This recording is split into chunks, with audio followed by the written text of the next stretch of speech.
Hello viewers, আসসালামু আলাইকুম। হুমায়রা রান্নার রেসিপি থেকে সবাইকে আন্তরিক অভিনন্দন ও শুভেচ্ছা জানিয়ে আজকে দারুণ স্বাদের রুই মাছের রেসিপি নিয়ে চলে এলাম। আশা করি সবার অনেক ভালো লাগবে। তো চলুন শুরু করা যাক।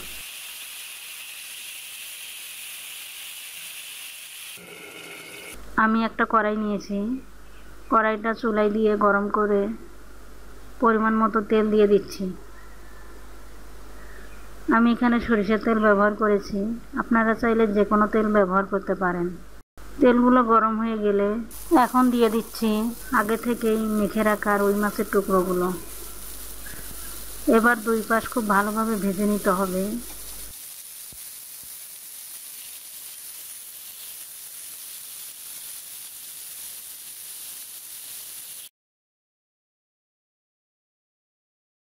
এখানে একটি মাঝারি সাইজের ফুলকপি আর কিছু আলু কেটে ভালোভাবে ধুয়ে রেখেছি।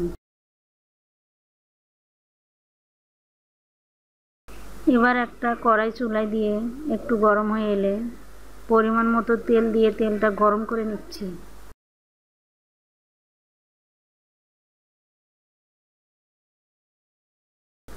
দিয়ে দিচ্ছি আগে থেকে কেটে রাখা কিছু পেঁয়াজ কুচি। এবার কিছুক্ষণ নেড়ে চেড়ে ভেজে নিচ্ছি।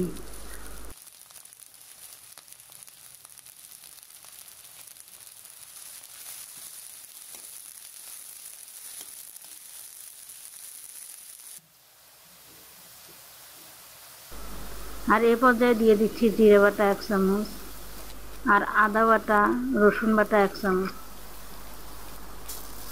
দেওয়া হলে খুব ভালোভাবে নেড়ে চেড়ে মিশিয়ে নিচ্ছি।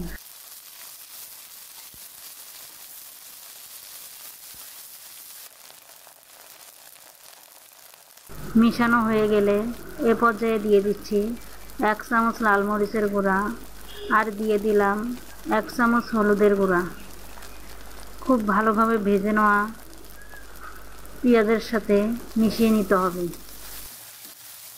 এখন দিয়ে দিচ্ছি 1 চামচ লবণ আর নেড়ে চেড়ে মশলাটা তৈরি করে নিতে হবে। এখন দিয়ে দিলাম পানি। কিছুক্ষণ এভাবে রান্না করে মশলাগুলো কষিয়ে নিতে হবে। দেখুন মশলার উপরে তেল চলে এসেছে। কষিয়ে নেওয়া হয়ে গেলে এখন দিয়ে দিলাম আগে থেকে ভেজে রাখা রুই মাছের টুকরাগুলো।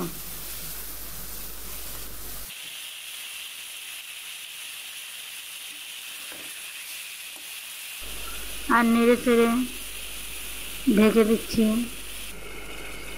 7 মিনিটের জন্য। ফিরে এলাম 7 মিনিট পর। দেখুন পানিটা শুকিয়ে এসেছে। এখন মাছগুলো তুলে একটা আলাদা বাটিতে রেখে দিচ্ছি।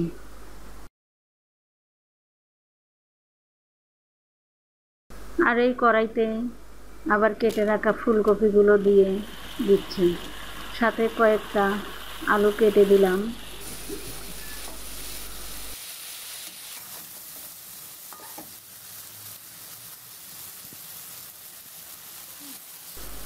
একটু নাড়াচাড়া করে এবার পরিমাণ মতো পানি দিয়ে ঢেকে দিচ্ছি 10 মিনিটের জন্য।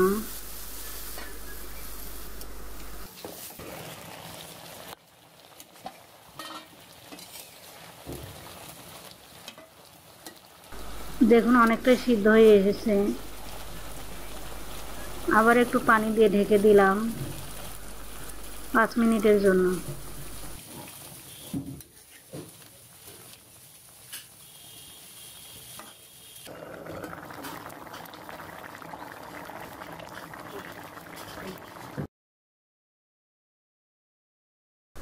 এ পর্যায়ে তুলে রাখা মাছগুলো দিয়ে দিচ্ছি। দেওয়া হয়ে গেলে একটু নাড়াচাড়া করে দিতে হবে।